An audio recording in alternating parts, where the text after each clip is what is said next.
Halo guys, kali ini Alpra Beats akan menceritakan alur cerita film yang berjudul In Hell. Bagaimana dengan ceritanya? Yuk langsung aja simak videonya.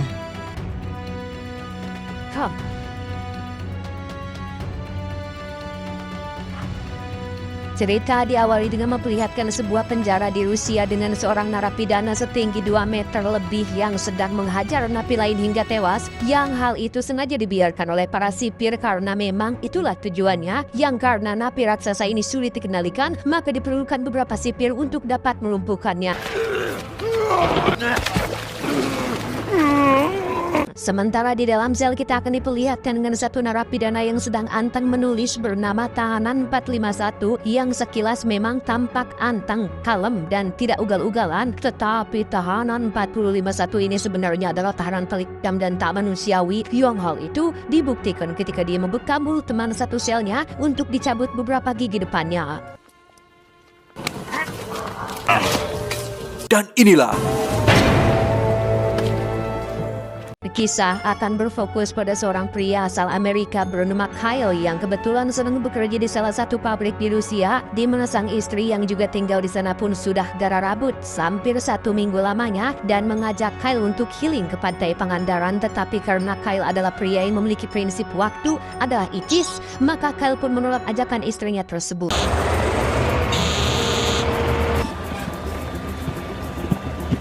Ketika Kyle dalam perjalanan pulang, sang istri yang kebetulan sendirian di rumah pun tampak sedang menyiapkan makanan untuk mereka makan malam bersama. Yang tepat saat keduanya sedang terteleponan, muncullah seorang pria Rusia asing yang sepertinya memiliki niat jahat dan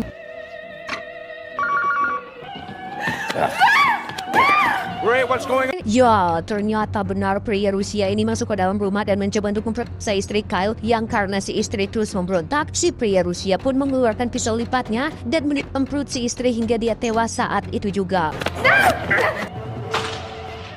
Mendengar sang istri dalam bahaya, Kyle pun langsung tancap gas dan hampir nyuksuk akibat buru-buru teeling nanaon, yang betapa sakitnya hati seorang suami ketika mendapati istrinya tengah tergulai lemas tak berdaya dan tiba-tiba Tarido istrinya mati. Kyle terus mengejar si pelaku hingga ke dalam kendaraan umum, yang karena Kyle tidak buta-buta amat berkelahi, ia pun mencoba melakukan perlawanan meski si pelaku kembali menggunakan pisau lipatnya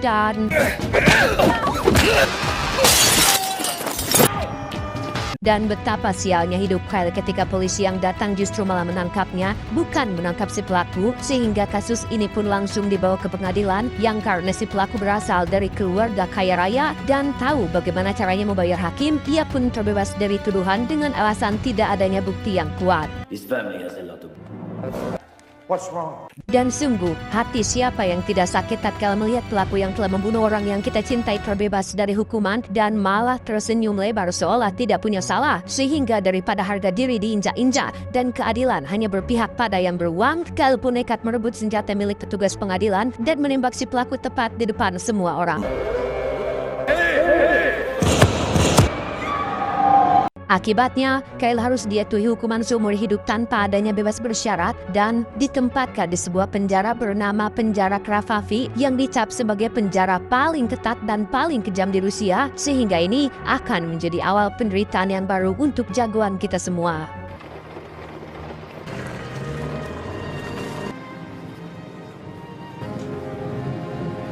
Tiba di penjara Kravavi, Kyle dan para tahanan baru pun dipersilakan untuk berbaris, yang di sini kita akan langsung diperkenalkan pada sang kepala sipir bernama Jenderal Husov. Ini bebemuknya yang menunjukkan satu tahanan yang mencoba kabur, dengkulnya ditembak dan diperlakukan layaknya binatang, yang di sini kita juga akan diperkenalan dengan seorang pemuda berusia 21 tahun asal Amerika bernama Billy, yang sangat disayangkan sekali di usia yang terbilang masih muda, dia harus sudah di penjara dan harus sudah siap-siap liang tahadolnya disikat oleh para tahanan senior yang ada di penjara ini.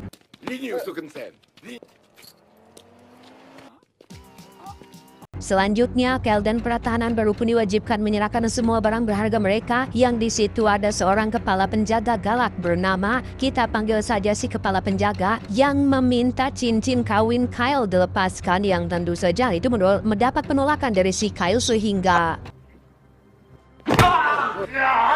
Setelah Kyle mendapat perlakuan tidak menyenangkan dari kepala penjaga, ia pun masuk ke ruang kerapihan yang karena rambutnya masih pendek, ia pun tidak diwajibkan bercukur. Berbeda dengan Billy yang rambutnya gondrong, penjaga langsung mencukur habis rambutnya. Sebelum dimasukkan dan ditentukan kamar selnya, para tahanan baru akan tidur dalam satu ruangan yang sama di mana Kyle sempat melihat cincin kawinnya dipakai oleh kepala penjaga dan tak bisa berbuat apa-apa karena di tempat ini dia tidak memiliki kuasa atas dirinya ataupun orang lain. Namun setidaknya Kyle berhasil menyelundupkan foto sang istri untuk sebagai pengingat bahwa tempat ini bukanlah di sini.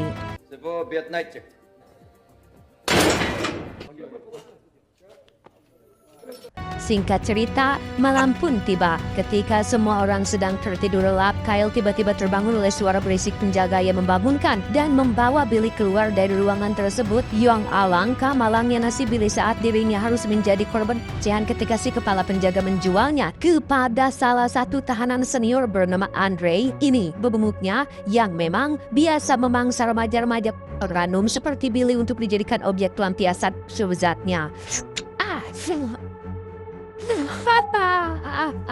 Keesokan paginya, para tahanan terlihat sedang membersihkan diri di kamar mandi yang karena ini adalah kali pertama Kyle di penjara. Ia tampak kebingungan ketika para tahanan berebut keran air untuk gosok gigi dan membersihkan diri. Ia tetap bersabar dan tetap mengalah dengan semua hal yang terjadi pada dirinya dan mencoba untuk tidak peduli dengan semua yang terjadi di sekitarnya sampai Andre keluar dari kamar sel meninggalkan Billy yang kondisinya sudah babak belur. Andre menunjukkan wajah sombong dan tubuhnya yang langsung mengingatkan Kyle dengan wajah si pelaku.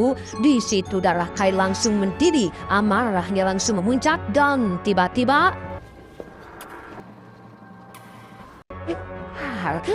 akibatnya, Kyle harus dimasukkan ke dalam ruang isolasi yang lokasinya sendiri berada di bawah tanah tepat di jalur pembuangan tinja, sehingga Kyle harus banyak bersabar dan harus banyak tutup hidung untuk menghindari bau caduk yang menyengat hasil dari setoran semua orang yang ada di penjara ini.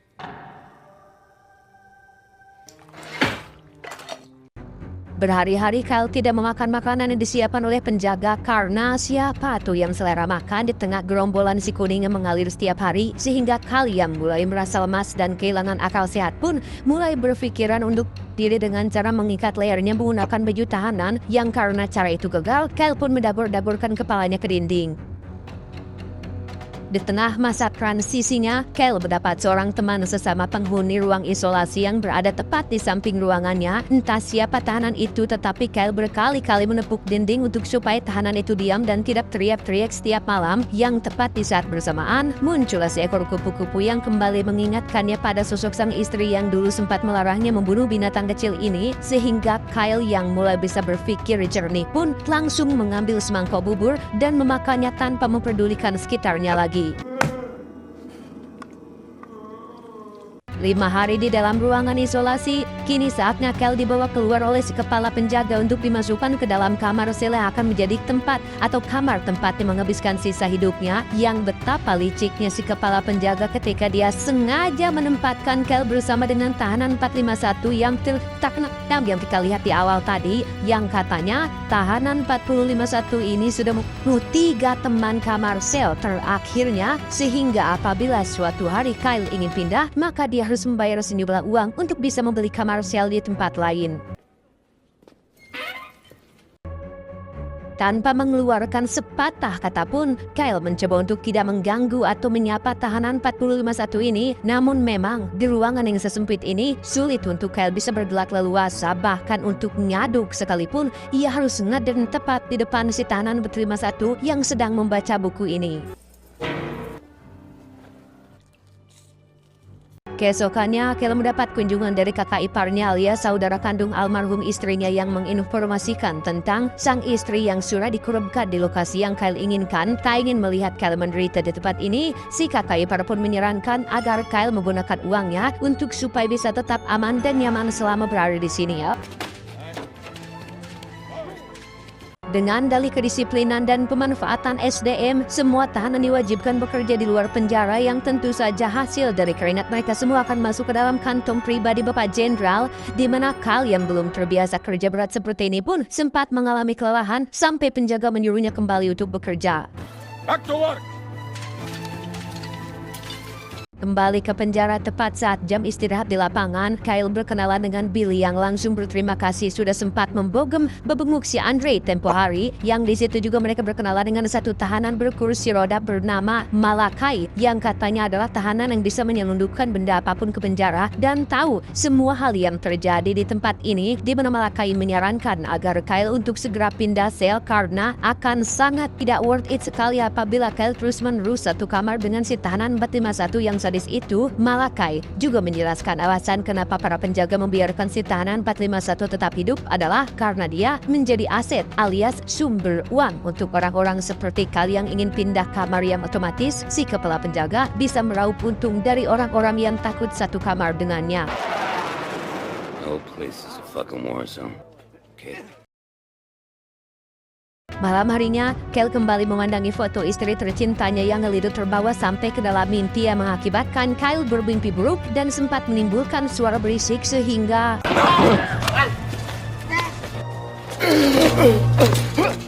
keesokannya di ruang makan, Kyle pun satu meja dengan para tahanan lemah dan tak berdaya seperti Billy, Malakai, dan satu tahanan junior, di mana Andre lagi-lagi bersikap porontong pededet atau songong ketika dia mengeplak kepala Kyle dan meludahi makanan yang sedang dia makan.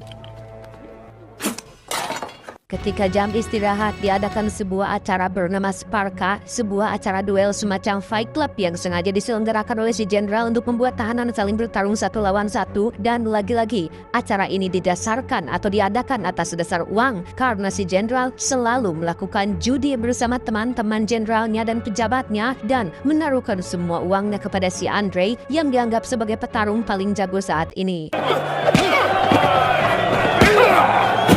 Sadar jika dirinya akan menjadi hadiah kemenangan untuk si Andre, Billy yang tidak ikhlas ditusbol pun diam-diam menajamkan ujung sikat gigi sebagai senjata untuk melakukan perlawanan. Namun upayanya harus gagal setelah Andre menyadari hal itu dan justru malah Billy lah yang harus terluka di bagian perut. Keesokan paginya, Kyle lagi-lagi harus terlibat masalah ketika salah satu anggota gengnya si Andre ujug-ujug mendorongnya dan mengaku jika Kyle telah bersikap tidak hormat kepada mereka, padahal mah naon atau gerak orang lagi antara kerja malah diganggu. Alhasil, penjaga yang lebih memihak pada kelompok ini pun mempersilahkan mereka untuk menyelesaikan urusannya hingga Kyle harus menjadi bahan olok-olokan dan objek perpeloncoan mereka semua.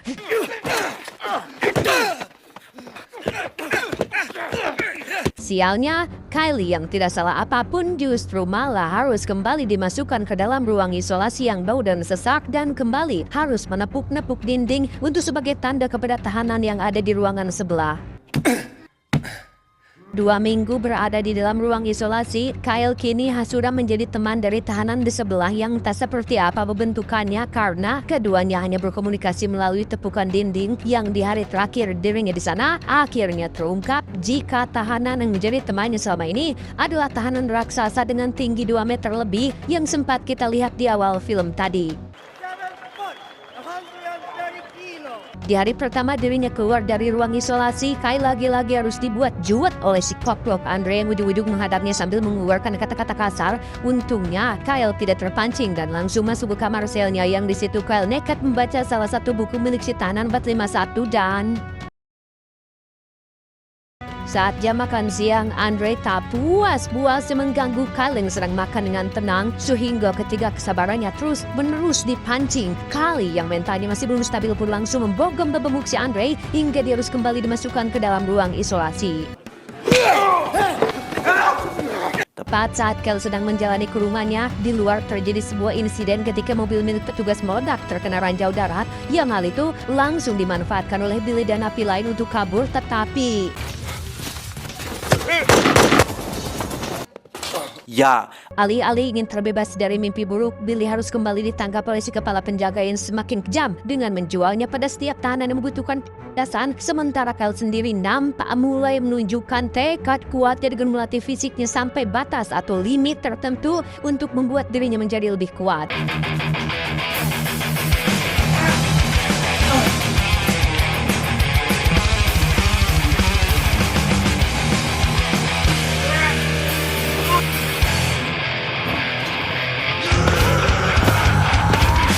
Dirasa sudah siap untuk melakukan sparka, Kyle yang semakin jarang bicara pun harus berhadapan dengan Andre yang akan menjadi lawan bertarungnya, yang karena Kyle belum terbiasa melakukan pertarungan dan bukan hanya mengandalkan kekuatan fisik saja, Kyle pun harus terkena pukulan berkali-kali hingga dia dibuat tak berdaya. Pada satu titik, kalian sudah tidak bisa berpikir jernih pun berhasil membuat Anda terjatuh dan melakukan serangan yang sebenarnya ilegal, yakni menggigit Heras si Andre hingga beratnya putus dan sudah pasti mamam sedagoklok. Yang momen ini seketika membuat semua orang terdiam sejenak menyaksikan sosok kalian berubah menjadi seperti monster. Dari sini kalian sudah kehilangan jati dirinya pun mulai membrutal dengan menjadi bonekanya para penjaga termasuk Bapak Jenderal yang berhasil meraup banyak keuntungan dari hasil judi bersama dengan para teman-teman pejabatnya. Kemenangan demi kemenangan yang Kyle raih sebenarnya adalah sesuatu yang semu atau palsu karena pemenang sesungguhnya tiada lain adalah Bapak Jenderal dan para penjaga. Kyle hanya dijadikan boneka, budak, objek permainan untuk mereka-mereka yang berkuasa, yang hal ini tentu saja membuat teman-teman yang merasa miris dan kasihan, tidak terkecuali dari teman sekamarnya yakni si tahanan 451. Karena sudah jambros, Kyle pun mencukur brewoknya termasuk rambut gondrongnya yang tak lama muncullah si tahanan 451 yang tak apa penyebabnya. Kyle sampai detik ini masih belum dibunuh oleh si tahanan 451 yang dikenal beringas ini, dan justru Kyle malah diingatkan agar jangan sampai kehilangan jati diri yang dia sebenarnya dan jangan biarkan para penjaga menang atas dirinya. Tepat saat hari kemerdekaan Rusia, Billy memanfaatkan kesempatan itu untuk kabur dari penjara karena sudah capek dan lelah terus-terusan menderita dan dijadikan budak oleh si kepala penjaga, di mana Malakai dengan sukarela membantunya dengan memberikan kunci pintu keluar, dan itu gratis. Malakai sama sekali tidak memungut biaya. Yang setelah Billy berpamitan kepada Kyle juga, muncul seorang tahanan baru bernama Valia yang sengaja dikirim dari penjara lain untuk supaya Kyle mendapat perlawanan di acara Sparka nanti. Singkat cerita, malam pun poe, ketika semua tahanan sedang makan malam bersama dalam rangka merayakan hari kemerdekaan, Billy sendiri terlihat sedang berupaya kabur dari penjara ini, tapi tiba-tiba...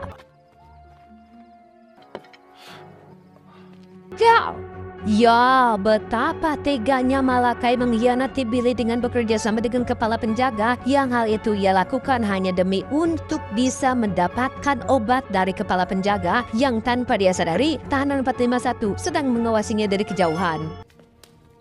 Your payment. I guess everybody. Valia sendiri terlihat sedang melakukan pertarungan pertamanya di penjara ini, yang sebagai hadiah atas kemenangannya, dia berhak mendapatkan hadiah spesial yaitu Billy yang nampak memberontak menolak permintaan tersebut.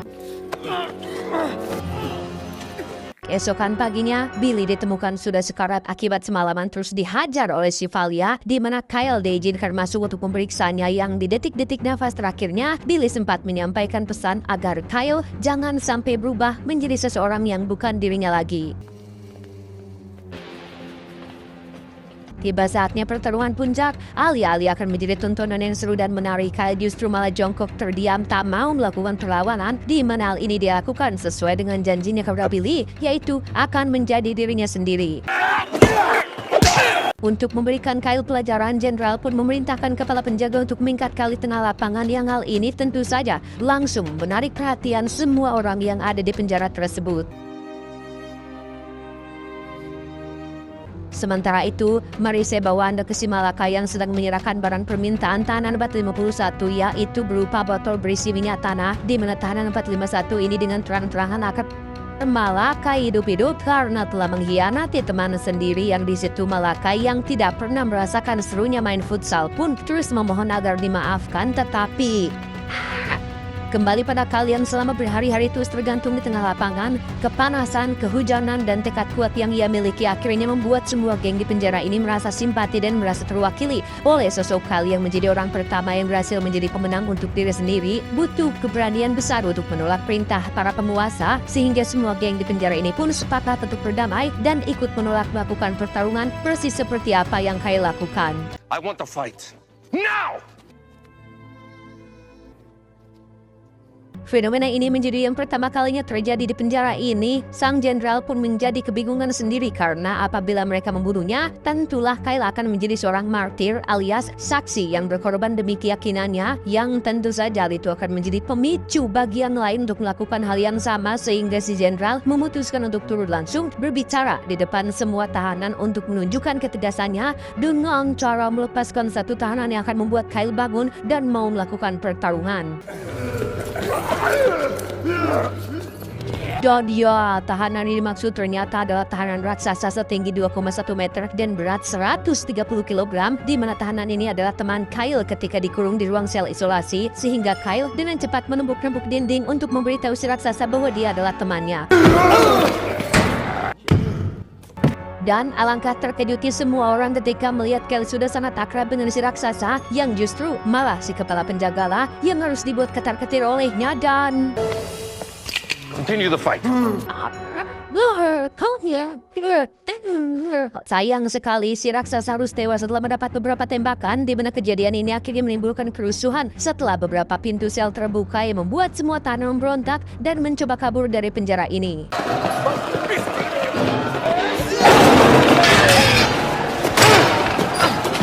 Ketika semua tahanan sedang sibuk dalam kerusuhan, Kyle dan tahanan 451 pun terlihat sedang duduk berdua di tempat sepi, yang di sini akhirnya terungkaplah alasan kenapa dia tidak membunuh Kyle adalah karena Kyle merupakan orang pendiam yang tidak banyak omong. Tahanan 451 ini sangat benci sekali dengan orang yang banyak cakap dan membual tentang hal-hal omong kosong. Itulah penyebab kenapa dia membunuh 3 teman kamar terakhirnya. Namun karena sejak pertama kali datang, Kyle tidak pernah bersuara kecuali hanya sedang mendut di toilet, ia pun membiarkan Kyle tetap hidup. Dan sekarang dia justru dengan sukarela akan mengeluarkan Kyle dari penjara asalkan Kyle mau membawa serta bukti-bukti kebobrokan si penjara di si jenderal di penjara ini.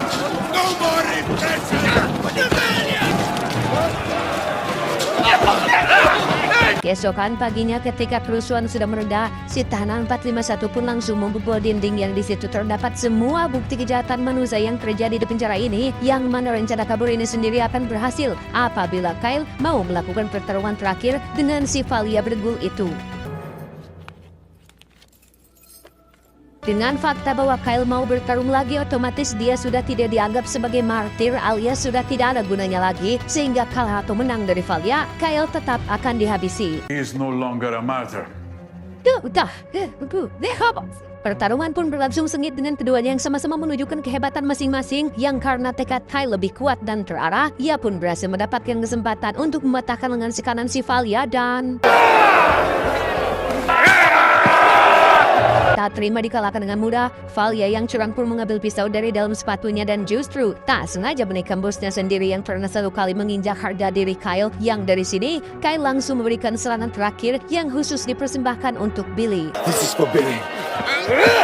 Setelah pertarungan selesai, kepala penjaga langsung membawa Kyle menuju parkiran mobil tamu, yang ketika dia akan dieksekusi, tiba-tiba ya, muncullah tahanan 451 yang langsung menumbangkan si kepala penjaga, di mana Kyle langsung mencumpal mulutnya menggunakan empat hasem dan menarik tubuhnya tepat di bawah mobil yang sedang didongkrak. Dan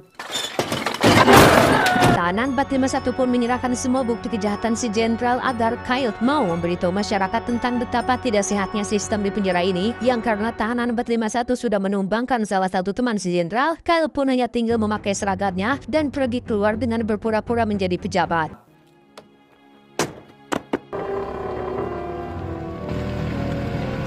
Setelah Kyle berhasil keluar, tahanan 451 pun diam-diam masuk ke dalam ruangan pribadi si jenderal, yang di situ beliau terlihat sangat amat ketar-ketir oleh kemunculan si tahanan 451 yang memiliki perawai menakutkan, yang karena jenderal terlalu banyak ngomong, tahanan 451 pun mencabut semua giginya hingga beliau pas saat itu juga. Get out! Setelah semua selesai, Kyle akhirnya bisa menghirup udara bebas dan tinggal menyerahkan semua bukti ini kepada orang yang tepat. Dan tak lama, sekitar 3 bulan setelah buktinya diserahkan, penjara Cravavi yang dikenal ketat dan kejam pun langsung ditutup untuk selama-lamanya. Tamat. Oke guys, kalau ada yang mau request alur film, komen aja ya. Jangan lupa like komennya guys, dan subscribe kalau tidak keberatan.